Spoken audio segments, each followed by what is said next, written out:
ಮದುವೆಯಾದ ಪ್ರಥಮ ರಾತ್ರಿಯಂದು ನಾನು ನನ್ನ ಹೆಂಡತಿಯ ಕಪ್ಪು ಮುಖವನ್ನು ನೋಡಿದಾಗ ನಾನು ತುಂಬ ಕೋಪಗೊಂಡು ನಾನು ಅವಳಿಗೆ ವಿಚ್ಛೇದನ ನೀಡಬೇಕು ಎಂದು ಅಂದುಕೊಂಡಾಗ ಅವಳು ನನ್ನ ಕಾಲಿಗೆ ಬಿದ್ದು ಬೇಡಿಕೊಂಡಳು. ನೀವು ಮತ್ತೊಂದು ಮದುವೆ ಮಾಡಿಕೊಳ್ಳಿ, ನಾನು ಈ ಮನೆಯ ಯಾವುದಾದರೂ ಒಂದು ಮೂಲೆಯಲ್ಲಿ ಬಿದ್ದುಕೊಂಡಿರುತ್ತೇನೆ. ಆಗ ನಾನು ಒಂದು ಸುಂದರ ಮಹಿಳೆಯೊಂದಿಗೆ ಮದುವೆ ಮಾಡಿಕೊಂಡು ಅವಳನ್ನು ಮನೆಗೆ ಕರೆದುಕೊಂಡು ಬಂದೆ. ನನ್ನ ಮೊದಲ ಹೆಂಡತಿ ಕೆಲಸದಾಳಾಗಿ ಇವಳ ಸೇವೆಯನ್ನು ಮಾಡತೊಡಗಿದ್ದಳು.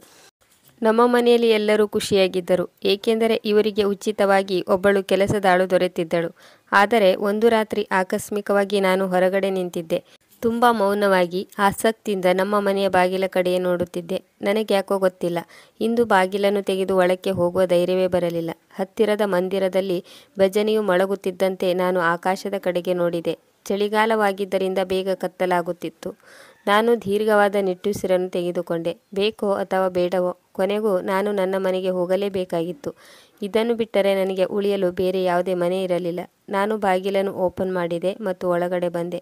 ಇಡೀ ಮನೆಯು ಎಂದಿನಂತೆ ಪಳಪಳ ಹೊಳೆಯುತ್ತಿತ್ತು. ಮಾರ್ಬಲ್ನ ಛಾಯೆಯ ಮೇಲೆ ನನ್ನದೇ ಪ್ರತಿಬಿಂಬ ಎದ್ದು ಕಾಣುತ್ತಿತ್ತು.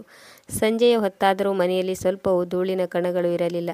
ಮನೆಯನ್ನು ಹಲವಾರು ಬಾರಿ ಕ್ಲೀನ್ ಮಾಡಿದಂತೆ ತೋರುತ್ತಿತ್ತು. ನನ್ನ ಚಪ್ಪಲಿ ಮಣ್ಣಿನಿಂದ ಕೂಡಿತ್ತು. ನಾನು ಹಾಗೆ ಮುಂದೆ ನಡೆದುಕೊಂಡು ಬಂದಾಗ ನೆಲದ ಮೇಲೆ ನನ್ನ ಚಪ್ಪಲಿಯ ಗುರುತುಗಳು ಬಿದ್ದವು.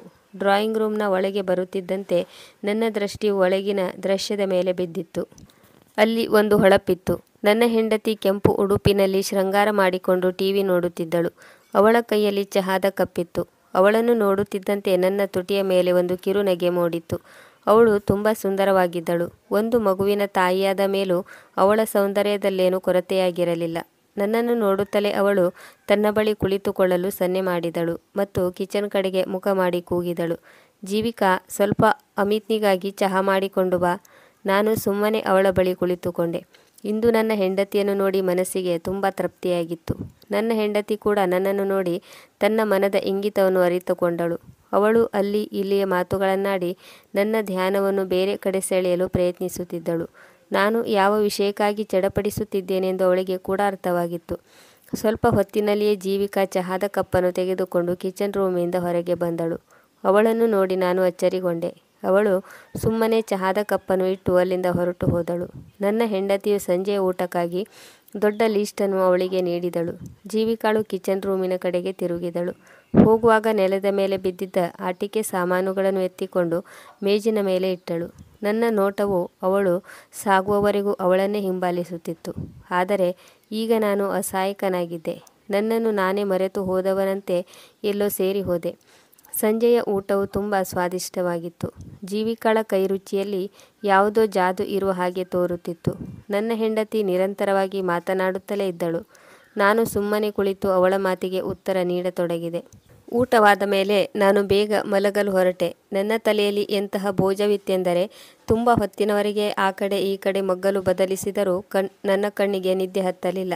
ನನ್ನ ಹೆಂಡತಿ ದೀರ್ಘ ನಿದ್ರೆಗೆ ಜಾರಿದಳು. ಮಲಗಿದ್ದಾಗಲೂ ಅವಳ ಸುಂದರವಾದ ಮುಖವನ್ನು ನೋಡಲು ನನಗೆ ಕಷ್ಟವಾಯಿತು. ನಾನು ಸುಮ್ಮನೆ ಎದ್ದು ಕೋಣೆಯಿಂದ ಹೊರಬಂದೆ. ಹೀಗೆ ನಾನು ಕೋಣೆಯಿಂದ ಹೊರಗೆ ಇತ್ತಿಂದಿತ್ತ ಅತ್ತಿಂದಿತ್ತ ತಿರುಗಾಡುತ್ತಿರುವಾಗ ನನ್ನ ಕಿವಿಗೆ ಒಂದು ವಿಚಿತ್ರವಾದ ಶಬ್ದ ಕೇಳಿಸಿತು. ಎಲ್ಲಿಂದ ಶಬ್ದ ಬರುತ್ತಿತ್ತೋ ಅತ್ತ ಕಡೆಗೆ ನನ್ನ ಹೆಜ್ಜೆಗಳು ಧಾವಿಸಿದವು. ಕೋಣೆಯ ಬಾಗಿಲು ತೆರೆದಿತ್ತು. ನಾನು ನಿಧಾನವಾಗಿ ತಳ್ಳಿ ಬಾಗಿಲನ್ನು ಓಪನ್ ಮಾಡಿದೆ ಮತ್ತು ಕಣ್ಣ ಮುಂದೆ ಇರುವ ದೃಶ್ಯವನ್ನು ನೋಡುತ್ತಲೇ ನನ್ನ ಬಾಯಿಂದ ತಕ್ಷಣ ಒಂದು ಚೀರಾಟ ಕೇಳಿಸಿತು. ನಾನು ನೋಡಿದ ದೃಶ್ಯದಿಂದ ನನ್ನನ್ನೇ ನಾನು ಕಂಟ್ರೋಲ್ ಮಾಡಿಕೊಳ್ಳಲು ಸಾಧ್ಯವಾಗಲಿಲ್ಲ. ಇದೇ ಕಾರಣಕ್ಕಾಗಿ ಇಂದು ನನ್ನ ಹೃದಯ ಜೋರಾಗಿ ಬಡಿದುಕೊಳ್ಳತೊಡಗಿತ್ತು. ಇದು ಒಂದು ಅನಾಮಿಕ ಹೆದರಿಕೆಯಾಗಿತ್ತು. ಅದು ಬೆಳಿಗ್ಗೆಯಿಂದಲೂ ನನ್ನನ್ನು ತನ್ನ ಬಂಧನದಲ್ಲಿ ಬಂಧಿಸಿಟ್ಟಿತ್ತು. ಇಂದು ಆ ಹೆದರಿಕೆಯು ನಿಜ ರೂಪಕ್ಕೆ ಬದಲಾಗುತ್ತಿರುವುದನ್ನು ನಾನು ನೋಡುತ್ತಿದ್ದೆ. ನಾನು ಕೆಲ ದೃಶ್ಯವನ್ನು ನೋಡಿ ಮರಳಿ ಓಡುತ್ತಾ ನನ್ನ ಕೋಣೆಗೆ ಬಂದೆ. ನನ್ನ ಜೋರಾದ ಉಸಿರಾಟವು ನಿಧಾನವಾಗುವ ಲಕ್ಷಣವೇ ಕಾಣಿಸಲಿಲ್ಲ. ನನ್ನ ಮೈಯಿಂದ ಬೆವರು ಇಳಿಯುತ್ತಿತ್ತು. ಇಂತಹ ಚಳಿಗಾಲದಲ್ಲೂ ಕೂಡ ನಾನು ತೊಟ್ಟ ಬಟ್ಟೆಯು ಬೆವರಿನಿಂದ ಒದ್ದೆಯಾಗತೊಡಗಿತ್ತು. ನನ್ನ ಹೃದಯ ಜೋರಾಗಿ ಬಡಿದುಕೊಳ್ಳುತ್ತಿತ್ತು. ನನ್ನ ಕಣ್ಣಿಂದ ಸುರಿಯುತ್ತಿರುವ ಕಣ್ಣೀರು ನಿಲ್ಲುವ ಲಕ್ಷಣವೇ ಕಾಣಿಸಲಿಲ್ಲ. ಒಂದು ವೇಳೆ ನನ್ನಂಥ ಸದೃಢವಾದ ಗಂಡಸು ಇಂತಹ ಸರಿ ರಾತ್ರಿಯ ಮೌನದಲ್ಲಿ ಅಳುವುದನ್ನು ಯಾರಾದರೂ ನೋಡಿದರೆ ಏನು ಹೇಳುತ್ತಿದ್ದರೋ ನನಗಂತೂ ಗೊತ್ತಿಲ್ಲ. ಆದರೆ ಸತ್ಯವೇನಾಗಿತ್ತೆಂದರೆ ನನ್ನ ಕಳೆದ ಜೀವನದ ಕಹಿ ಘಟನೆಗಳು ನನ್ನನ್ನು ಅದುರುವಂತೆ ಮಾಡಿದ್ದವು. ನಾನು ಬೇಡವೆಂದರೂ 3 ವರ್ಷಗಳ ಹಿಂದಿನ ಆ ಘಟನೆಯು ನೆನಪಾಗುವುದನ್ನು ನನ್ನಿಂದ ನಿಲ್ಲಿಸಲು ಸಾಧ್ಯವಾಗಲಿಲ್ಲ. ಅದು ನನ್ನ ಇಡೀ ಜೀವನವನ್ನು ತಿರುವು ಮುರುವು ಮಾಡಿಟ್ಟಿತ್ತು. ನಾನು ಇಂಗ್ಲೆಂಡಿನಿಂದ ವಿದ್ಯಾಭ್ಯಾಸವನ್ನು ಮುಗಿಸಿಕೊಂಡು ಮರಳಿದ್ದೆ. ಆಗ ನನ್ನ ವ್ಯಕ್ತಿತ್ವದಲ್ಲಿ ಒಂದು ಬೇರೆಯದೇ ಆದ ಹೊಳಪಿತ್ತು. ನನಗೆ ನಾನೇ ಗಾಳಿಯಲ್ಲಿ ತೇಲುತ್ತಿರುವಂತೆ ಭಾಸವಾಗಿತ್ತು. ಇಡೀ ನನ್ನ ಕುಟುಂಬದಲ್ಲಿ ಯಾವುದೇ ಹುಡುಗ ನನ್ನ ವಿರುದ್ಧವಾಗಿ ಸ್ಪರ್ಧಿಸಲು ಸಾಧ್ಯವಿರಲಿಲ್ಲ. ಇಲ್ಲಂತೂ ಜನರು ಭಾರತದಲ್ಲಿಯೇ ಓದಲು ತುಂಬ ಕಷ್ಟಪಡುತ್ತಿದ್ದರು. ಅವರ ತಂದೆ ತಾಯಿಯರು ಅವರನ್ನು ಕಡಿಮೆ ವಯಸ್ಸಿನಲ್ಲಿ ವರ್ಕ್ಶಾಪ್ನಲ್ಲಿ ಅಥವಾ ತರಕಾರಿ ಮಾರಾಟ ಮಾಡಲು ಕಳುಹಿಸಿಬಿಡುತ್ತಿದ್ದರು. ಆದರೆ ನನ್ನ ತಂದೆ ತಾಯಿಯರು ತುಂಬ ಕಷ್ಟಪಟ್ಟು ಕೂಲಿ ಮಾಡಿ ಜೀವನ ಸಾಗಿಸುತ್ತಿದ್ದರು. ಆದರೂ ನನ್ನನ್ನು ಇಂಗ್ಲೆಂಡಿಗೆ ಓದಲು ಕಳುಹಿಸಿದ್ದರು. ನಾನು ಸ್ವತಃ ಬುದ್ಧಿವಂತನಾಗಿದ್ದೆ. ಅಂತಹ ಅರ್ಹತೆಯನ್ನು ಪಡೆದಿದ್ದೆ. ಆದ್ದರಿಂದ ಸ್ಕಾಲರ್ಶಿಪ್ ಪಡೆದುಕೊಂಡೆ. 4 ವರ್ಷ ಇಂಗ್ಲೆಂಡಿನಲ್ಲಿ ಇದ್ದು ಬಂದ ನಂತರ ನಾನು ಸಂಪೂರ್ಣವಾಗಿ ಬದಲಾಗಿದ್ದೆ.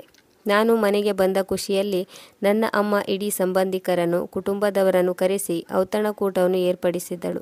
ಕುಟುಂಬದ ಮಹಿಳೆಯರೆಲ್ಲರೂ ನನ್ನ ಹಣೆಗೆ ಮುತ್ತಿಟ್ಟು ತುಂಬು ಹೃದಯದಿಂದ ಆಶೀರ್ವದಿಸಿದರು. ನನಗೆ ಎಲ್ಲವೂ ಅರ್ಥವಾಗುತ್ತಿತ್ತು. ಹುಡುಗಿಯರು ನನ್ನನ್ನು ಕದ್ದು ಮುಚ್ಚಿ ನೋಡುತ್ತಿದ್ದರು. ಮತ್ತೆ ಒಬ್ಬರಿಗೊಬ್ಬರು ಕಣ್ಸನ್ನೆ ಮಾಡಿಕೊಳ್ಳುತ್ತಿದ್ದರು. ಪ್ರತಿಯೊಂದು ಮನೆಯವರು ನಾನು ಅವರ ಮನೆಯ ಅಳಿಯನಾಗಿದ್ದರೆ ಎಷ್ಟು ಚಂದ ಎಂದು ಆಸೆಪಟ್ಟರು. ಈ ವಿಚಾರವು ನನ್ನನ್ನು ಸ್ವಲ್ಪ ಅಹಂಕಾರಿಯನ್ನಾಗಿ ಮಾಡಿತ್ತು. ನಾನೇಕೆ ಅಹಂಕಾರಿ ಆಗಬಾರದು? ನಾನು ತುಂಬ ಸುಂದರವಾಗಿಯೂ ಇದ್ದೆ. ತುಂಬ ಚೆನ್ನಾಗಿ ಓದಿಕೊಂಡಿದ್ದೆ. ವಿದೇಶದಲ್ಲಿ ನನ್ನ ಓದನ್ನು ಮುಗಿಸಿದ್ದೆ ಮತ್ತು ಭಾರತಕ್ಕೆ ಬರುತ್ತಿದ್ದಂತೆ ನನಗೆ ಒಳ್ಳೆಯ ನೌಕರಿ ಕೂಡ ಸಿಕ್ಕಿತ್ತು. ಈಗ ನಮ್ಮ ಮನೆಯಲ್ಲಿ ಯಾವ ವಾತಾವರಣ ಇತ್ತೆಂದರೆ ಹಣದ ಹೊಳೆ ಸುರಿಯುವಂತೆ ನನಗೆ ಭಾಸವಾಯಿತು. ಇದೆಲ್ಲವೂ ಸೇರಿ ನನ್ನ ವ್ಯಕ್ತಿತ್ವದಲ್ಲಿ ಒಂದು ರೀತಿಯ ಅಹಂಕಾರವನ್ನು ತುಂಬುವಂತೆ ಮಾಡಿತ್ತು. ಔತಣಕೂಟದಲ್ಲೂ ಕೂಡ ಹಲವಾರು ಹುಡುಗಿಯರು ನನ್ನ ಮೇಲೆ ದೃಷ್ಟಿ ಬೀರುತ್ತಿರುವುದನ್ನು ನಾನು ಗಮನಿಸಿದ್ದೆ. ಆದರೆ ನಾನು ತಕ್ಷಣ ತಲೆಯನ್ನು ತಿರುಗಿಸಿದ್ದೆ. ಮದುವೆ ಆದರೆ ನನ್ನ ಇಷ್ಟದಂತೆ ಮದುವೆ ಆಗುತ್ತೇನೆಂದು ತೀರ್ಮಾನಿಸಿದೆ. ನನ್ನ ಹೆಂಡತಿಯಂತೂ ನನಗೆ ಸರಿಸಮಾನವಾಗಿರಬೇಕು. ಈ ವಿಚಾರವು ನನ್ನ ಮನಸ್ಸಿನಲ್ಲಿ ಆಳವಾಗಿ ಬೇರೂರಿತು. ಔತಣಕೂಟ ಮುಗಿದ ಮೇಲೆ ಅಮ್ಮ ಪಾತ್ರೆಗಳನ್ನು ತೊಳೆಯುತ್ತಾ ತುಂಬ ಖುಷಿಯಾಗಿರುವುದನ್ನು ನಾನು ಗಮನಿಸಿದೆ. ಅವಳು ಪದೇ ಪದೇ ನನಗೆ ಒಳ್ಳೆಯದಾಗಲಿ ಎಂದು ಹರಸುತ್ತಿದ್ದಳು. ಈ ಮೊದಲು ನಮ್ಮ ಕುಟುಂಬವಾಗಲಿ ಯಾವುದೇ ಸಂಬಂಧಿಕರಾಗಲಿ ನಮಗೆ ಅಷ್ಟೊಂದು ಮಹತ್ವವನ್ನು ನೀಡಿರಲಿಲ್ಲ. ಈಗ ಯಾವಾಗ ನನ್ನ ಮಗ ವಿದ್ಯಾಭ್ಯಾಸ ಮುಗಿಸಿ ಇಂಗ್ಲೆಂಡ್ನಿಂದ ಮರಳಿ ಬಂದನೋ ಈಗ ನೋಡಿ ಎಲ್ಲರೂ ನಮ್ಮ ಹಿಂದೆ ಮುಂದೆ ಸುತ್ತಾಡುತ್ತಿದ್ದಾರೆ. ಅಮ್ಮ ತುಂಬ ಹೆಮ್ಮೆಯಿಂದ ಹೇಳಿಕೊಳ್ಳುತ್ತಿದ್ದಳು. ನಾನು ಮುಗುಳು ನಕ್ಕೆ. ನಂತರ ಅಮ್ಮ ಅಪ್ಪಾಜಿಯ ಬಳಿ ಕುಳಿತುಕೊಂಡು ಯಾವುದೋ ಸಂಬಂಧಿಕರ ಬಗ್ಗೆ ಹೇಳತೊಡಗಿದಳು. ಅವರು ನನಗಾಗಿ ತಮ್ಮ ಮಗಳ ಸಂಬಂಧಕ್ಕಾಗಿ ಮಾತನಾಡಿದ್ದಾರೆ ಎಂದು ಅಪ್ಪಾಜಿಯಲ್ಲಿ ಹೇಳುತ್ತಿದ್ದರು. ಆಗ ನನಗೆ ತುಂಬ ಸಿಟ್ಟು ಬಂದಿತ್ತು. ಅಮ್ಮ, ನನಗಾಗಿ ಸಂಬಂಧ ಹುಡುಕುವ ಯಾವುದೇ ಅವಶ್ಯಕತೆ ಇಲ್ಲ. ಮದುವೆಯನ್ನು ನಾನು ನನ್ನ ಇಷ್ಟದಂತೆ ಮಾಡಿಕೊಳ್ಳುತ್ತೇನೆ ಎಂದು ನಾನು ಹೇಳಿದ್ದೆ. ಆದರೆ ಇಷ್ಟು ಹೇಳುತ್ತಿದ್ದಂತೆ ಅಮ್ಮನ ಮುಖ ಇಳಿದು ಹೋಯಿತು. ಇಂತಹ ಮಾತುಗಳನ್ನಾಡಿದರೆ ಹುಷಾರ್. ನಿನ್ನಿಷ್ಟದಂತೆ ಎಂಥ ಹುಡುಗಿಯನ್ನು ಮದುವೆ ಮಾಡಿಕೊಂಡು ಬರುತ್ತೆಯೋ ಯಾರಿಗೆ ಗೊತ್ತು. ಮದುವೆಗೂ ಮೊದಲು ಜಾತಿ ಅಂತಸ್ತು ಎಲ್ಲವನ್ನು ನೋಡಬೇಕಾಗುತ್ತದೆ. ಹುಡುಗಿಯು ಮನೆಯನ್ನು ಬೆಳಗುವವಳಾಗಿರಬೇಕು. ಆದ್ದರಿಂದ ಮದುವೆಯು ನನ್ನ ಇಷ್ಟದಂತೆ ನಡೆಯಬೇಕು. ಮತ್ತು ನೀನೇನು ಚಿಂತೆ ಮಾಡಬೇಡ. ನಿನಗಾಗಿ ನಾನು ಮುತ್ತಿನಂಥ ಹುಡುಗಿಯನ್ನು ಹುಡುಕಿಕೊಂಡು ಬರುತ್ತೇನೆ. ಅಮ್ಮನ ಮಾತು ಕೇಳಿ ನಾನು ಮುಗುಳ್ನಕ್ಕೆ. ನಾನೇ ಹುಡುಕಲಿ ಅಥವಾ ಅಮ್ಮನೇ ಹುಡುಕಲಿ, ನನಗೆ ಮುತ್ತಿನಂಥ ಹುಡುಗಿಯೇ ಬೇಕು. ಈ ಮಧ್ಯದಲ್ಲಿ ನನ್ನ ಮೊಬೈಲ್ ಫೋನ್ ರಿಂಗ್ ಆಯಿತು. ನಾನು ಮೊಬೈಲನ್ನು ಕೈಯಲ್ಲಿ ತೆಗೆದುಕೊಂಡು ಮನೆಯಿಂದ ಹೊರಗಡೆ ಬಂದೆ. ಅಮ್ಮನ ಮಾತುಗಳು ನನ್ನನ್ನು ಈಗಲೂ ಗೊಂದಲಕ್ಕೀಡು ಮಾಡಿದ್ದವು. ಹೇಗಿದ್ದರೂ ತನ್ನ ಮದುವೆಯ ಬಗ್ಗೆ ಕನಸು ಕಾಣದ ಯಾವುದಾದರೂ ಯುವಕರು ಇರುತ್ತಾರೆಯೇ? ಈಗಂತೂ ಒಳ್ಳೆಯ ಮನೆ, ಒಳ್ಳೆಯ ಶಿಕ್ಷಣ ಮತ್ತು ಹಣಕ್ಕೆ ಯಾವುದೇ ಕೊರತೆ ಇರಲಿಲ್ಲ. ಈಗ ನನ್ನ ಜೀವನದಲ್ಲಿ ಸುಂದರವಾದ ಹುಡುಗಿಯ ಕೊರತೆ ಮಾತ್ರ ಇತ್ತು. ಆಕೆಯು ನನ್ನ ಜೊತೆ ಹೆಜ್ಜೆ ಮೇಲೆ ಹೆಜ್ಜೆ ಇಟ್ಟು ನಡೆಯುವಂಥವಳಾಗಿರಬೇಕು. ಒಂದು ಸಂಜೆ ನಾನು ನೌಕರಿಯಿಂದ ಮನೆಗೆ ಬಂದಾಗ ಒಂದು ದೃಶ್ಯವನ್ನು ನೋಡಿದೆ. ನನ್ನ ಕೋಣೆಯಲ್ಲಿ ಒಬ್ಬ ಮಹಿಳೆ ಕುಳಿತಿದ್ದಳು. ಅವಳು ತಕ್ಷಣ ಎದ್ದು ನನ್ನ ಹಣೆಗೆ ಮುತ್ತಿಟ್ಟಳು. ನಾನು ಅವಳ ಮುಖವನ್ನು ನೋಡಿದಾಗ ಅವರು ನನಗೆ ಪರಿಚಯ ಇದ್ದವರ ಹಾಗೆ ಕಾಣಿಸಿದರು. ನಾನು ಪ್ರಶ್ನಾರ್ಥಕವಾಗಿ ಅಮ್ಮನ ಕಡೆಗೆ ನೋಡಿದೆ. ಅಮ್ಮ ಮುಗುಳ್ನಕ್ಕರು ಮತ್ತು ಹೇಳಿದರು, ಇವರು ನಿನ್ನ ಅತ್ತೆಯಾಗಿದ್ದಾರೆ. ಮತ್ತೊಂದು ಪಟ್ಟಣದಲ್ಲಿ ಇರುತ್ತಾರೆ. ನೀನು ಇಂಗ್ಲೆಂಡ್ನಿಂದ ಬಂದಿರುವ ವಿಷಯ ಅವರಿಗೆ ತಿಳಿಯಿತು. ತಕ್ಷಣ ಅವರು ನಿನ್ನನ್ನು ಭೇಟಿಯಾಗಲು ಬಂದಿದ್ದಾರೆ. ಅಮ್ಮನ ಮಾತಿಗೆ ನಾನು ಅರ್ಥವಾಯಿತು ಎನ್ನುವಂತೆ ತಲೆ ಆಡಿಸಿದೆ. ಅತ್ತೆ ನನ್ನೊಂದಿಗೆ ತುಂಬ ಪ್ರೀತಿಯಿಂದ ನಡೆದುಕೊಳ್ಳುತ್ತಿದ್ದರು. ಅವರ ಜೊತೆಗೆ ಅವರ ಪತಿಯೂ ಕೂಡ ಇದ್ದರು. ಅವರು ಕೂಡ ತುಂಬ ಒಳ್ಳೆಯವರಂತೆ ಕಂಡರು. ಅವರ ವೇಷಭೂಷಣವನ್ನು ನೋಡಿದರೆ ಅವರು ಸ್ಥಿತಿವಂತರಂತೆ ಕಾಣಿಸಲಿಲ್ಲ. ಆದರೆ ತುಂಬ ನೀಟಾಗಿ ಡ್ರೆಸ್ ಮಾಡಿಕೊಂಡಿದ್ದರು. ಬಟ್ಟೆಯನ್ನು ನೀಟಾಗಿ ಇಸ್ತ್ರಿ ಮಾಡಿಕೊಂಡಿದ್ದರು. ಅಪ್ಪಾಜಿ ಕೂಡ ಅವರೊಂದಿಗೆ ತುಂಬ ಪ್ರೀತಿಯಿಂದ ನಡೆದುಕೊಂಡರು. ಅಮ್ಮ ಕೂಡ ಪದೇ ಪದೇ ಅವರ ಮುಂದೆ ಊಟ ತಿಂಡಿಯನ್ನು ಇಡುತ್ತಿದ್ದಳು. ನನಗೆ ಇದೆಲ್ಲವೂ ತುಂಬ ವಿಚಿತ್ರವಾಗಿ ಕಾಣಿಸಿತು. ಏಕೆಂದರೆ ಅಮ್ಮ ಎಂದಿಗೂ ತನ್ನ ಗಂಡನ ಮನೆಯವರನ್ನು ಇಷ್ಟೊಂದು ಚೆನ್ನಾಗಿ ನೋಡಿಕೊಂಡಿರಲಿಲ್ಲ. ಆದರೆ ನಾನು ತಲೆ ಬಗ್ಗಿಸಿಕೊಂಡು ನನ್ನ ಕೋಣೆಯೊಳಗೆ ಹೋದೆ. ಹೊರಗಡೆ ತುಂಬ ಹೊತ್ತಿನವರೆಗೆ ಔತಣಕೂಟ ಏರ್ಪಟ್ಟಿತ್ತು. ಎಲ್ಲರೂ ಒಟ್ಟಿಗೆ ತಮಾಷೆ ಮಾಡಿ ನಗುತ್ತಿದ್ದರು. ಮಾರನೇ ದಿನ ಬೆಳಿಗ್ಗೆ ನಾನು ಕೆಲಸಕ್ಕೆ ಹೊರಟು ಹೋದೆ. ನಾನು ಮರಳಿ ಬಂದಾಗ ಅಮ್ಮ ತುಂಬ ಖುಷಿಯಾಗಿದ್ದರು. ನಿನ್ನ ಅತ್ತೆ ಮಾವ ಇಲ್ಲಿಗೆ ಏಕೆ ಬಂದಿದ್ದರೆಂದರೆ ಅವರು ತಮ್ಮ ಮಗಳನ್ನು ನಿನಗೆ ಮದುವೆ ಮಾಡಬೇಕೆಂದುಕೊಂಡಿದ್ದಾರೆ. ಆ ಸಂಬಂಧದ ಮಾತುಕತೆಗಾಗಿ ಬಂದಿದ್ದರು. ಆಗ ನಾನು ತೀಕ್ಷ್ಣವಾಗಿ ಅಮ್ಮನನ್ನೇ ನೋಡಿದೆ. ಈಗ ಜನರಂತೂ ನಮ್ಮ ಮನೆಗೆ ಬಂದು ತಮ್ಮ ಮಗಳನ್ನು ಕೊಡಲು ತಯಾರಾಗಿದ್ದರು. ಅಮ್ಮ ತುಂಬ ಖುಷಿಯಾಗಿದ್ದಳು ಮತ್ತು ಈ ಸಂಬಂಧಕ್ಕೆ ಒಪ್ಪಿಗೆಯನ್ನು ಕೂಡ ನೀಡಿದಳು. ನನಗೆ ಸ್ವಲ್ಪ ಸಂಕೋಚವಾಯಿತು, ಏಕೆಂದರೆ ನಾನು ಹುಡುಗಿಯನ್ನು ನೋಡಬೇಕು ಮತ್ತು ಅವಳೊಂದಿಗೆ ಮಾತನಾಡಬೇಕೆಂದುಕೊಂಡೆ. ಯಾವಾಗ ಮನೆಯಲ್ಲಿ ನಾನು ಈ ಮಾತನ್ನು ಹೇಳಿದೆನೋ ಆಗ ಅಮ್ಮ ಜೋರಾಗಿ ನಕ್ಕಳು ಮತ್ತು ಹೇಳಿದಳು, ಅಯ್ಯೋ ಮಗ, ನೀನೇನು ಚಿಂತೆ ಮಾಡುವ ಅವಶ್ಯಕತೆ ಇಲ್ಲ. ನಾನು ಅವಳನ್ನು ನೋಡಿದ್ದೇನೆ. ಅವಳು ತುಂಬ ಸುಂದರವಾಗಿದ್ದಾಳೆ ಮತ್ತು ನಿನ್ನ ಪ್ರತಿಯೊಂದು ಆಸೆ ಹಾಗೂ ಭರವಸೆಗೆ ಅವಳು ಸಾಕ್ಷಿಯಾಗುತ್ತಾಳೆ. ಅವರು ಮತ್ತೊಂದು ಪಟ್ಟಣದಲ್ಲಿ ವಾಸವಿದ್ದಾರೆ, ಬಡವರಾಗಿದ್ದಾರೆ. ಆದ್ದರಿಂದ ಅಲ್ಲಿಗೆ ಹೋಗಿ ಹುಡುಗಿಯನ್ನು ನೋಡುವುದು ಸಾಧ್ಯವಿಲ್ಲ. ನಾನು ಬೇಗ ಮದುವೆ ಮಾಡಿಸಬೇಕೆಂದು ಅಂದುಕೊಂಡಿದ್ದೇನೆ. ನನಗಂತೂ ಈಗ ವಯಸ್ಸಾಗಿದೆ. ನಿನ್ನ ಎಲ್ಲ ಇಷ್ಟ ಕಷ್ಟಗಳನ್ನು ಸಂಭಾಳಿಸುವಷ್ಟು ನನ್ನಲ್ಲಿ ಶಕ್ತಿ ಇಲ್ಲ. ನಿನ್ನ ಹೆಂಡತಿ ಬಂದರೆ ಅವಳೇ ನಿನ್ನ ಎಲ್ಲ ಇಷ್ಟ ಕಷ್ಟಗಳನ್ನು ನೋಡಿಕೊಳ್ಳುತ್ತಾಳೆ. ಅಮ್ಮನ ಮಾತು ಕೇಳಿ ನನಗೆ ಮದುವೆ ಇಷ್ಟ ಇಲ್ಲದಿದ್ದರೂ ಬೇಡವೆಂದು ಹೇಳಲು ಆಗಲಿಲ್ಲ. ನನಗೆ ಗೊತ್ತಿತ್ತು, ನನ್ನ ಅಮ್ಮ ಇಷ್ಟೊಂದು ಬೇಗ ಯಾವುದೇ ವಸ್ತುವನ್ನು ಆದರೂ ಇಷ್ಟಪಡುತ್ತಿರಲಿಲ್ಲ. ಅಮ್ಮ ಈ ಹುಡುಗಿಯನ್ನು ಇಷ್ಟಪಟ್ಟಿದ್ದಾಳೆ ಮತ್ತು ನನ್ನ ಮಾವನ ಮನೆಯವರನ್ನು ಹೊಗಳುತ್ತಿದ್ದಾಳೆಂದರೆ ಆ ಹುಡುಗಿ ತುಂಬ ಚೆನ್ನಾಗಿರಬೇಕು ಎಂದು ಅಂದುಕೊಂಡೆ. ಹಾಗಾಗಿ ನಾನು ಮದುವೆಗೆ ಒಪ್ಪಿಗೆ ನೀಡಿದೆ. ಮನೆಯಲ್ಲಿ ಮದುವೆ ತಯಾರಿ ಜೋರಾಗಿ ನಡೆಯತೊಡಗಿತು. ನಾನು ಮದುವೆಯಾಗುವ ಹುಡುಗಿಯೊಂದಿಗೆ ಮಾತನಾಡಲು ತುಂಬ ಪ್ರಯತ್ನಪಟ್ಟೆ. ಆಗ ನನಗೆ ಗೊತ್ತಾಯಿತು, ಅವಳ ಬಳಿ ಮೊಬೈಲ್ ಕೂಡ ಇಲ್ಲ ಮತ್ತು ಅವಳು ಯಾರನ್ನು ಭೇಟಿ ಕೂಡ ಮಾಡುವುದಿಲ್ಲ ಎಂದು ಗೊತ್ತಾಯಿತು. ಏನೂ ತೊಂದರೆ ಇಲ್ಲ ಎಂದು ನನ್ನಷ್ಟಕ್ಕೆ ನಾನು ಸಮಾಧಾನ ಪಟ್ಟುಕೊಂಡೆ. ಮದುವೆಗೆ ಇನ್ನು ಕೆಲವೇ ದಿನಗಳು ಬಾಕಿ ಇದ್ದವು. ಆಫೀಸ್ನಲ್ಲಿ ನನ್ನ ಎಲ್ಲ ಗೆಳೆಯರಿಗೂ ಮದುವೆಯ ಸುದ್ದಿ ತಲುಪಿತ್ತು. ಅವರೆಲ್ಲರೂ ನನಗೆ ಅಭಿನಂದನೆ ಹೇಳುತ್ತಿದ್ದರು. ಅವರೆಲ್ಲರೂ ಹೈಫೈ ಸ್ಟ್ಯಾಂಡರ್ಡ್ ಜನರಾಗಿದ್ದರು. ನಾನು ನಗರದ ಅತಿ ದುಬಾರಿ ಮತ್ತು ದೊಡ್ಡದಾದ ಹಾಲ್ನಲ್ಲಿ ರಿಸೆಪ್ಷನ್ ಪಾರ್ಟಿಯನ್ನು ಇಟ್ಟಿದ್ದೆ. ನಾನು ನನ್ನ ಹೆಂಡತಿಯೊಂದಿಗೆ ಸ್ಟೇಜ್ ಮೇಲೆ ಹೋದಾಗ ಎಲ್ಲರ ದೃಷ್ಟಿ ನಮ್ಮ ಮೇಲೆ ಇರಬೇಕು ಎಂದು ಬಯಸಿದ್ದೆ. ಮದುವೆ ದಿನ ಕೂಡ ಬಂದಿತ್ತು. ನಾನು ಮನಬಿಚ್ಚಿ ಹಣವನ್ನು ನೀರಿನಂತೆ ಖರ್ಚು ಮಾಡತೊಡಗಿದ್ದೆ. ಚಿಕ್ಕ ಚಿಕ್ಕ ವಿಷಯವನ್ನು ಕೂಡ ತುಂಬ ಸುಂದರವಾಗಿ ಅರೇಂಜ್ ಮಾಡಲಾಗಿತ್ತು. ನಾವು ದಿಬ್ಬಣವನ್ನು ಕರೆದುಕೊಂಡು ಮತ್ತೊಂದು ಸಿಟಿಗೆ ಹೋಗಬೇಕಾಗಿತ್ತು. ಪ್ರಯಾಣದಿಂದಾಗಿ ನಾವೆಲ್ಲರೂ ತುಂಬ ಆಯಾಸಗೊಂಡಿದ್ದೆವು. ನನಗೆ ನಾನು ಮದುವೆಯಾಗುತ್ತೇನೆಂಬ ಖುಷಿ ಇತ್ತು. ಆದರೆ ಆಗ ನಾನು ಒಂದು ಚಿಕ್ಕ ಮನೆಯಲ್ಲಿ ಮದುಮಗನಾಗಿ ಕುಳಿತುಕೊಂಡಾಗ ನನಗೆ ಉಸಿರುಗಟ್ಟಿದಂತಾಯಿತು. ನನಗೆ ಅಲ್ಲಿ ಕುಳಿತುಕೊಳ್ಳಲು ಕೂಡ ತುಂಬ ಕಷ್ಟವಾಗುತ್ತಿತ್ತು. ನಾನು ಅಮ್ಮನಿಗೆ ಹೇಳಿದೆ, ನಾನು ಅತ್ತೆಯಲ್ಲಿ ಹೇಳಿದ್ದೇನಲ್ಲವೇ, ಮದುವೆ ಹಾಲ್ನಲ್ಲೇ ನಡೆಯಬೇಕು ಎಂದಿದ್ದೆ. ಆದರೆ ಹುಡುಗಿಯ ಮನೆಯವರು ಮದುವೆಯನ್ನು ತನ್ನ ಚಿಕ್ಕ ಮನೆಯಲ್ಲಿ ವ್ಯವಸ್ಥೆ ಮಾಡಿದ್ದರು. ನಾನು ಮಾತನಾಡಬೇಕೆಂದುಕೊಂಡರೂ ಮಾತನಾಡಲು ಸಾಧ್ಯವಾಗಲಿಲ್ಲ. ಸುಮ್ಮನೆ ಎಲ್ಲವನ್ನೂ ಸಹಿಸಿಕೊಂಡೆ. ನಾನು ತುಂಬ ಅಸಹಾಯಕನಾಗಿ ಮದುಮಗಳಿಗಾಗಿ ಕಾಯತೊಡಗಿದೆ. ಸ್ವಲ್ಪ ಹೊತ್ತಿನಲ್ಲಿಯೇ ಮದುವೆಯ ಮಂತ್ರವನ್ನು ಹೇಳಲಾಯಿತು ಮತ್ತು ಮದುವೆಯು ಕೂಡ ನಡೆಯಿತು. ನಾನು ಅಮ್ಮನ ಕಡೆ ಪ್ರಶ್ನಾರ್ಥಕವಾಗಿ ನೋಡಿದೆ. ನನಗೆ ತುಂಬ ಹಸಿವಾಗಿತ್ತು. ಆದರೆ ಮದುಮಗಳ ಕಡೆಯವರಿಂದ ಊಟ ತಿಂಡಿಯ ಯಾವುದೇ ಸರ್ವಿಸ್ಗಳು ನಡೆಯಲಿಲ್ಲ. ಕೊನೆಗೂ ನಾನು ಬೇಸತ್ತು ನನ್ನ ಪ್ರಶ್ನೆಯನ್ನು ಕೇಳಿದೆ.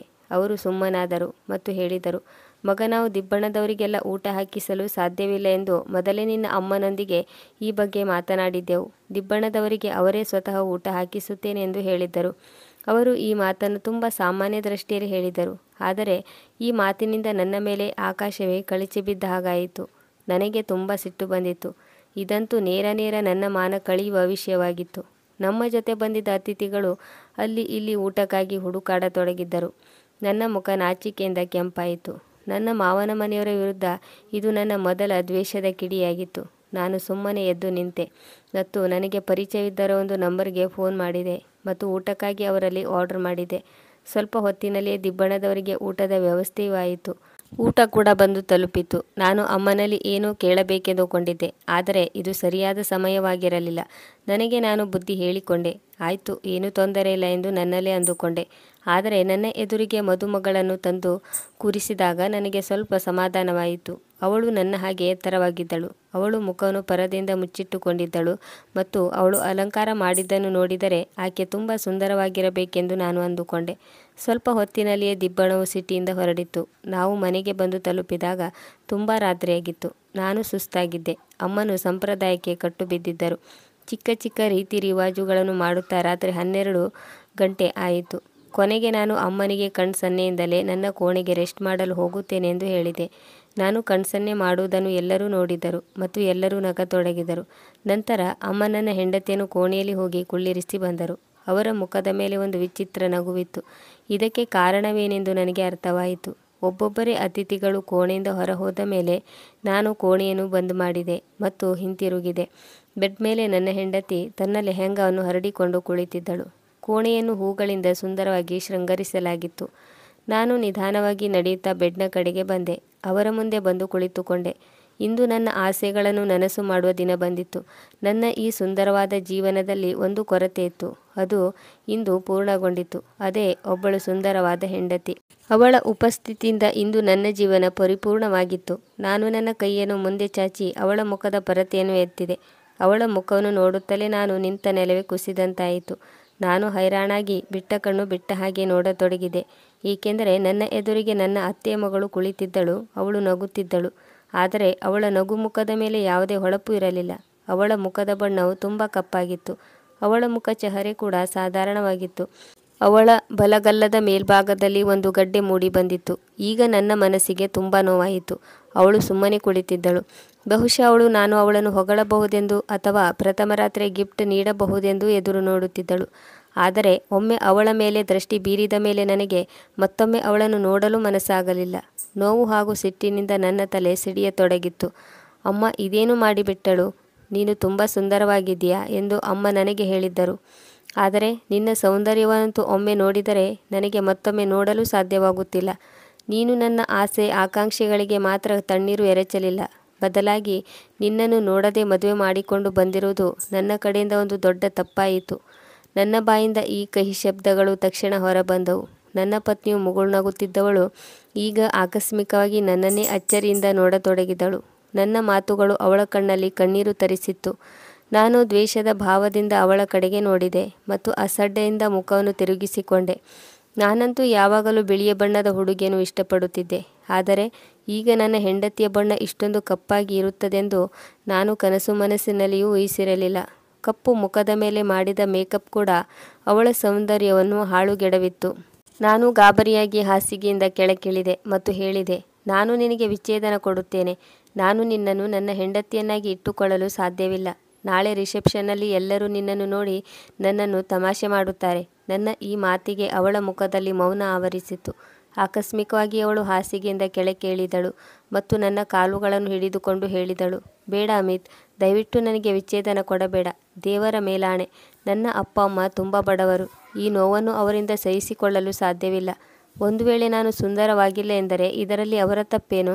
ನಾನು ನಿಮಗೆ ಎಲ್ಲ ಖುಷಿಯನ್ನು ನೀಡುತ್ತೇನೆ. ನೀವು ನನಗೆ ವಿಚ್ಛೇದನ ಕೊಡಬೇಡಿ ಎಂದು ಅವಳು ಬಿಕ್ಕಿ ಬಿಕ್ಕಿ ಅಳತೊಡಗಿದಳು. ಆದರೆ ಅವಳ ಕಪ್ಪು ಕೈಗಳ ಮಧ್ಯೆ ನನ್ನ ಬಿಳಿಯ ಬಣ್ಣದ ಕಾಲುಗಳು ತುಂಬ ವಿಚಿತ್ರವಾಗಿ ಕಾಣುತ್ತಿದ್ದವು. ತಕ್ಷಣ ನಾನು ಹಿಂದಕ್ಕೆ ಸರಿದೆ. ನಾನು ನನ್ನ ತಲೆಯಿಂದ ಪೇಟವನ್ನು ಕಿತ್ತು ಎಸೆದೆ. ಕೊನೆಗೆ ಕೋಪದಿಂದ ಎಲ್ಲ ವಸ್ತುಗಳನ್ನು ಅಸ್ತವ್ಯಸ್ತಗೊಳಿಸಬೇಕೆಂದು ನನ್ನ ಮನಸ್ಸು ಹೇಳಿತ್ತು. ಆದರೆ ಅವಳು ಬಿಕ್ಕಿ ಬಿಕ್ಕಿ ಅಳುತ್ತಿದ್ದಳು. ಆಕಸ್ಮಿಕವಾಗಿ ಅವಳು ತನ್ನ ಜಾಗದಿಂದ ಎದ್ದು ಹೇಳಿದಳು, ಒಂದು ವೇಳೆ ನಿಮಗೆ ನನ್ನ ಮುಖ ಚಹರೆ ಇಷ್ಟವಿಲ್ಲ ಎಂದಾದರೆ ನೀವು ಮತ್ತೊಂದು ಮದುವೆ ಮಾಡಿಕೊಳ್ಳಿ. ನಾನೆಂದಿಗೂ ನಿಮ್ಮನ್ನು ತಡೆಯುವುದಿಲ್ಲ. ಅಷ್ಟೇ, ನನ್ನಿಂದ ಹೆಸರನ್ನು ಮಾತ್ರ ಕಿತ್ತುಕೊಳ್ಳಬೇಡಿ. ನಾನು ಇದೇ ಮನೆಯಲ್ಲಿ ಯಾವುದಾದ್ರೂ ಒಂದು ಮೂಲೆಯಲ್ಲಿ ಬಿದ್ದಿರುತ್ತೇನೆ ಮತ್ತು ನಿಮ್ಮ ಸೇವೆಯನ್ನು ಮಾಡಿಕೊಂಡಿರುತ್ತೇನೆ. ನಾನು ನಿಮ್ಮನ್ನು ತುಂಬ ಪ್ರೀತಿಸುತ್ತೇನೆ ಮತ್ತು ನಾನು ನಿಮ್ಮನ್ನು ಬಿಟ್ಟಿರಲು ಸಾಧ್ಯವಿಲ್ಲ. ಅವಳ ಮಾತುಗಳಿಂದ ನನ್ನಲ್ಲಿ ಮತ್ತೊಂದು ರೀತಿಯ ತಾತ್ಸಾರ ಭಾವನೆ ಮೂಡಿತು. ಇನ್ನು ಮೇಲೆ ನನ್ನ ಅವಳ ಮಧ್ಯೆ ಯಾವುದೇ ಸಂಬಂಧವನ್ನು ಇಟ್ಟುಕೊಳ್ಳಲು ನಾನು ಬಯಸಲಿಲ್ಲ. ಆದರೆ ನನ್ನಿಂದ ಏನೂ ಮಾಡಲು ಸಾಧ್ಯವಿರಲಿಲ್ಲ. ತುಂಬ ಹೊತ್ತು ಕೋಣೆಯಲ್ಲಿ ಹಿಂದೆ ಮುಂದೆ ಓಡಾಡಿದ ನಂತರ ನಾನು ಬಾಗಿಲನ್ನು ತೆರೆದೆ ಮತ್ತು ಹೊರಗಡೆ ಬಂದೆ. ಅಮ್ಮ ಹೊರಗಡೆ ಸೋಫಾದಲ್ಲಿ ಕುಳಿತಿದ್ದಳು. ನಾನು ಹೊರಗಡೆ ಬರುವುದನ್ನು ನೋಡಿ ಮತ್ತೊಮ್ಮೆ ಅವಳ ಮುಖದ ಮೇಲೆ ಕಿರುನಗೆ ಮೂಡಿತು. ನಾನು ಈ ಸಮಯದಲ್ಲಿ ಇಂದಿನ ರಾತ್ರಿಯಲ್ಲಿ ಹೊರಗಡೆ ಏಕೆ ಬಂದೆ ಎಂದು ಅವಳು ನನ್ನಲ್ಲಿ ಕೇಳಲಿಲ್ಲ.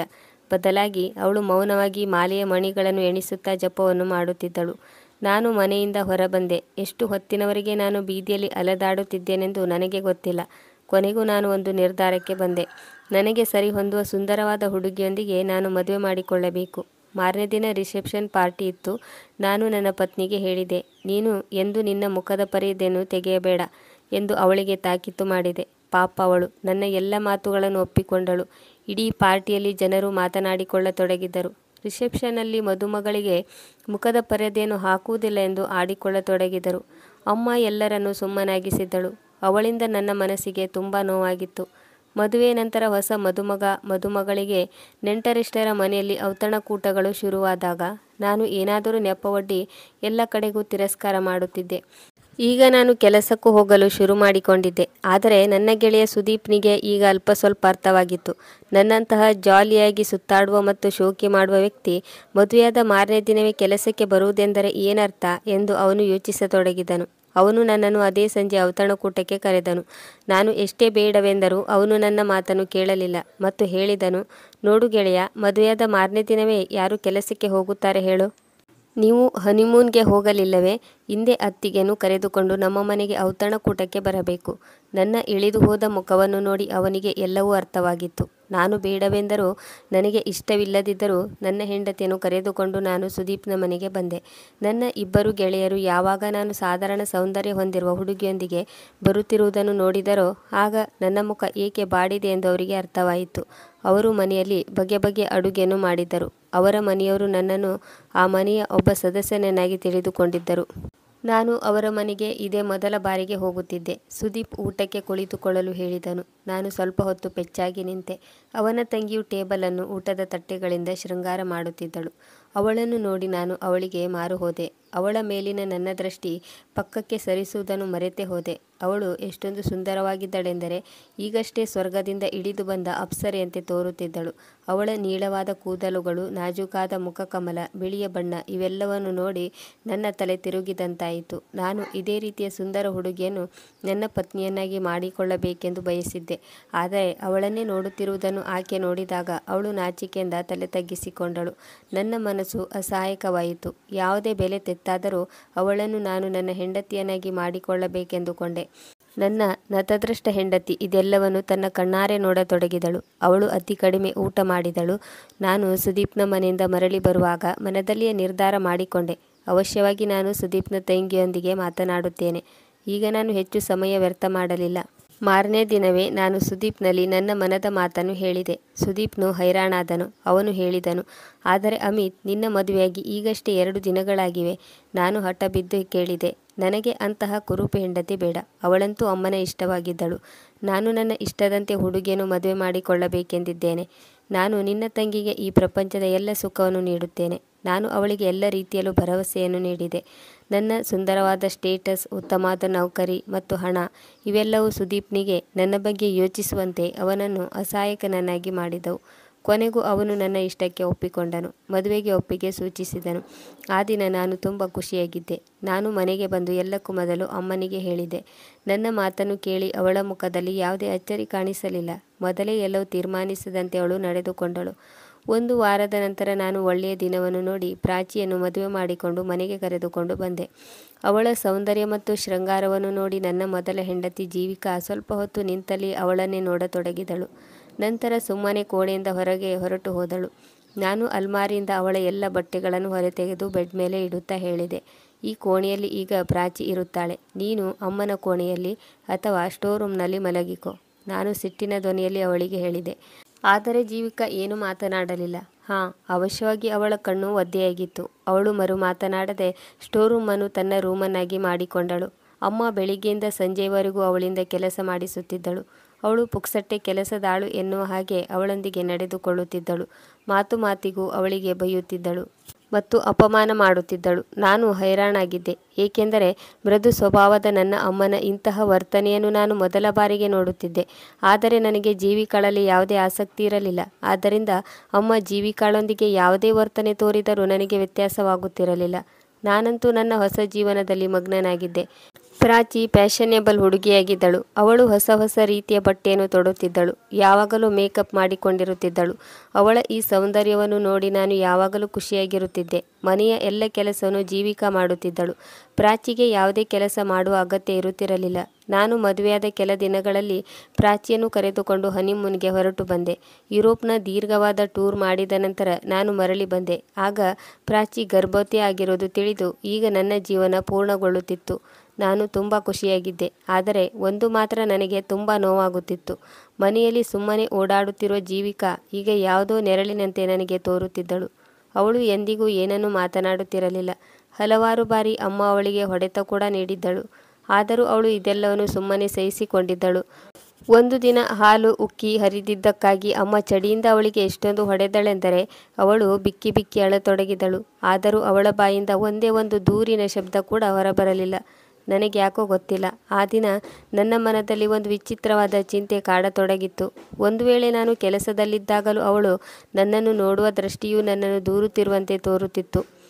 ಇಂದು ಕೂಡ ನಾನು ಅದಕ್ಕಾಗಿಯೇ ಬೇಗ ಮರಳಿ ಬಂದಿದ್ದೆ. ಆದರೆ ಇಂದು ರಾತ್ರಿ ಅವಳ ಪರಿಸ್ಥಿತಿಯನ್ನು ನೋಡಿ ನಾನು ಬಿಕ್ಕಿ ಬಿಕ್ಕಿ ಅಳತೊಡಗಿದೆ. ನನ್ನ ಮಗ ಜೋರು ಜೋರಾಗಿ ಅಳುತ್ತಿದ್ದನು. ನಾನು ನನ್ನ ಮಗನನ್ನು ಎತ್ತಿಕೊಂಡಾಗ ಪ್ರಾಚಿ ಇದ್ಯಾವುದರ ಪರಿವೇ ಇಲ್ಲದೆ ಮಲಗಿದ್ದಳು. ನಾನು ಅವಳನ್ನು ಅಲುಗಾಡಿಸಿ ಎಬ್ಬಿಸಲು ಪ್ರಯತ್ನಿಸಿದೆ. ಮಗು ಅಳುತ್ತಿದೆ ಎಂದು ಅವಳ ಗಮನವನ್ನು ಸೆಳೆಯಲು ಪ್ರಯತ್ನಿಸಿದೆ. ಆದರೆ ಅವಳು ಮಗ್ಗಲು ಬದಲಿಸಿ ಮತ್ತೆ ಪುನಃ ಮಲಗಿಕೊಂಡಳು. ನಾನು ಒಂದು ದೀರ್ಘವಾದ ನಿಟ್ಟುಸಿರನ್ನು ತೆಗೆದುಕೊಂಡೆ. ಅವಳು ತುಂಬ ಸುಂದರವಾಗೇನೋ ಇದ್ದಳು, ಆದರೆ ಅವಳಲ್ಲಿ ಅಮ್ಮನ ಮಮತೆಯ ಭಾವವೇ ಇರಲಿಲ್ಲ. ಇಡೀ ರಾತ್ರಿ ನನ್ನ ಮಗು ಅಳುತ್ತಿತ್ತು. ನಾನೇ ಮಗುವನ್ನು ಸಂಭಾಳಿಸುತ್ತಿದ್ದೆ.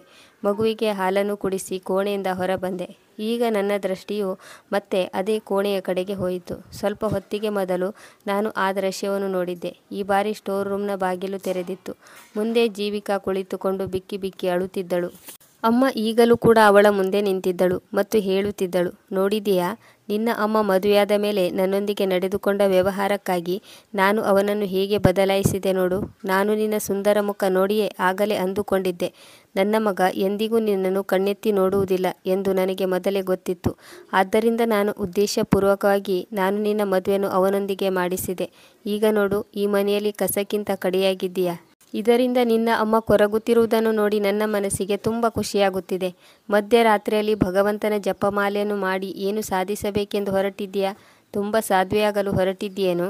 ಏಳು, ಎದ್ದೇಳು, ನನಗಾಗಿ ಹಾಲನ್ನು ಬಿಸಿ ಮಾಡಿಕೊಂಡು ಬಾ ಎಂದು ಜೋರಾಗಿ ಕಾಲಿನಿಂದ ಒದ್ದಳು. ಅವಳು ಬಿಕ್ಕಿ ಬಿಕ್ಕಿ ಅಳತೊಡಗಿದಳು. ಅವಳು ಸುಮ್ಮನೆ ತನ್ನಷ್ಟಕ್ಕೆ ತನ್ನ ಜಾಗದಲ್ಲಿ ಎದ್ದು ನಿಂತುಕೊಂಡಳು. ಅಮ್ಮ ನನ್ನನ್ನು ತನ್ನ ಹಳೆಯ ಸೇಡಿಗಾಗಿ ಬಳಸಿಕೊಂಡಿದ್ದಳು. ಅತ್ತೆ ಅಮ್ಮನಿಗೆ ಏನು ಮಾಡಿದ್ದಾಳೆಂದು ನನಗೆ ಗೊತ್ತಿರಲಿಲ್ಲ. ಇದೆಲ್ಲದರಲ್ಲಿ ಜೀವಿಕಾಳ ಯಾವುದೇ ತಪ್ಪಿರಲಿಲ್ಲ. ಅವಳು ನನ್ನ ಬಳಿಯಿಂದ ಏನು ಮಾತನಾಡದೆ ಮೌನವಾಗಿ ಹೊರಟು ಹೋದಳು.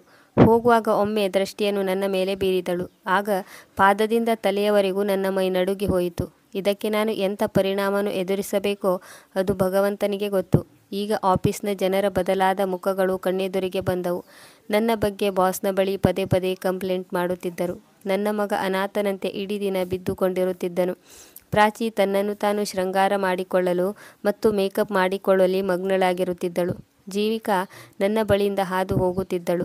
ಆದರೆ ನಾನು ಅವಳ ಕೈಯನ್ನು ಹಿಡಿದುಕೊಂಡೆ ಮತ್ತು ಅಮ್ಮನಲ್ಲಿ ಹೇಳಿದೆ, ಅಮ್ಮ, ಈ ಮಧ್ಯರಾತ್ರಿಯಲ್ಲಿ ನನ್ನ ಹೆಂಡತಿಯ ಜೊತೆ ನೀವು ಈ ರೀತಿ ನಡೆದುಕೊಳ್ಳಲು ಸಾಧ್ಯವಿಲ್ಲ.